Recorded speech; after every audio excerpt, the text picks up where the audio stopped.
Hello everyone, welcome to our channel. మనకు Telangana police notification అయితే release అవ్వడం జరిగింది. సో దానికి సంబంధించిన ఒక బిగ్ అప్డేట్ అయితే మనకి ఇప్పుడే ప్రెస్ నోట్ అయితే వచ్చింది.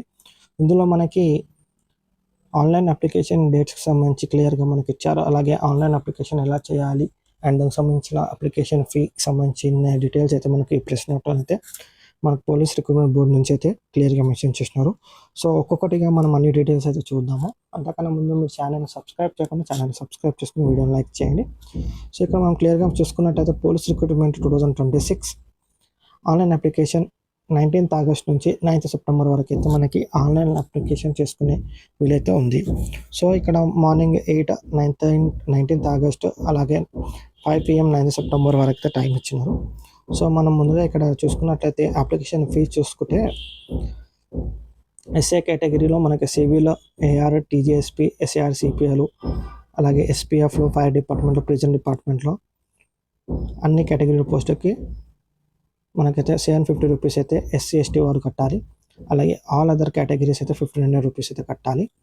సో మనకి ఇక్కడ మనం చూసుకుంటే ఈ ఫీజులో మనకి ఏమేమి కవర్ అవుతున్నాయో వాళ్ళకి క్లియర్గా మెన్షన్ చేశారు. Application part 1 preliminary test, application part 2 అలాగే ఫిజికల్ మెజర్మెంట్ ఎఫిషియెంట్ టెస్ట్ అవుతుంది, final return examination, certificate verification, result processing and selection. So అన్నీ కూడా ఈ ఫీలోనే కవర్ అవుతుందని మనకు క్లియర్గా మెన్షన్ చేసినారు. సో ఇది 750 SC ST and all other కేటగిరీస్కి 1500 ఇది ఎస్ఏ కేటగిరీకి సంబంధించి. అండ్ అలాగే కానిస్టేబుల్కి సంబంధించి చూసుకున్నట్లయితే మనకు 600 రూపీస్ ఎస్సీ ఎస్టీ వారు, అలాగే 1200 rupees all other categories. So మనకి ఇక్కడ క్లియర్గా మెన్షన్ చేశారు. There are 5 types of common procedure regimens in the present recruitment process as shown above with a single physical measurement test or physical efficiency test, PMT or PET, to conduct for the post or notification applied for each candidate, and the same PMT and PET readings will be used for the post for which he or she applied for.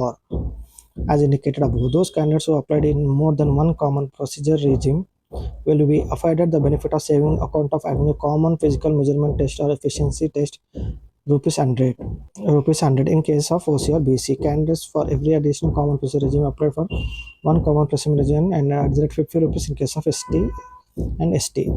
So వీళ్ళు ఇక్కడ మనకి ఏం చెప్తున్నారంటే మనకి ఇక్కడ 5 types of different procedure regimen సంబంధించిన recruitment అయితే జరుగుతుంది. సో ఈ డిఫరెంట్ 5 కేటగిరీస్లో మీరు మల్టిపుల్ పోస్టులకి అప్లై చేసినా కానీ కూడా మీకు ఒకటే ఫిజికల్ పిఎంటీఆర్, ఒకటే పీఈటీ ఉంటుందని మనకి ఇక్కడ క్లియర్గా మెన్షన్ చేసినారు.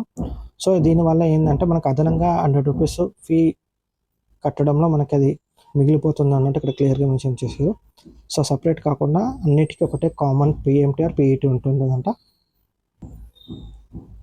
సో దీనివల్ల మనకి 100 రూపీస్ సేవింగ్ అవుతుందంట. ఓసీ అండ్ బీసీ వారికి 50 రూపీస్, ఎస్సీ ఎస్టీ వారికి అయితే సేవింగ్ జరుగుతుందంటే ఇక్కడ క్లియర్గా మెన్షన్ చేసినారు. అండ్ ఇంకొకటి ఇక్కడ ముఖ్యమైన డీటెయిల్స్ హైలైట్ చేసి ఇచ్చినారు. Candidates are requested to download the Aadhaar app on their mobile phones from the Google Play Store or Apple Store prior to filling of the part 1 application for Aadhaar face authentication. So మీరు online application చేసే ముందుగా మీకు అయితే ఈ Aadhaar app అయితే download చేసుకోమని చెప్తున్నారు. Download చేసుకున్న తర్వాత మీకు మీ ఆధార్ యాప్లో మీ ఫేస్ అథెంటికేషన్ అయితే కంప్లీట్ చేయమని ఇక్కడ వాళ్ళు ముందుగానే చెప్తున్నారు. సో ఇది కంప్లీట్ చేసిన తర్వాతనే మనకు పార్ట్ 1 అప్లికేషన్ అయితే చేయవచ్చు అని వీళ్ళు మనకు క్లియర్గా మెన్షన్ చేసినారు.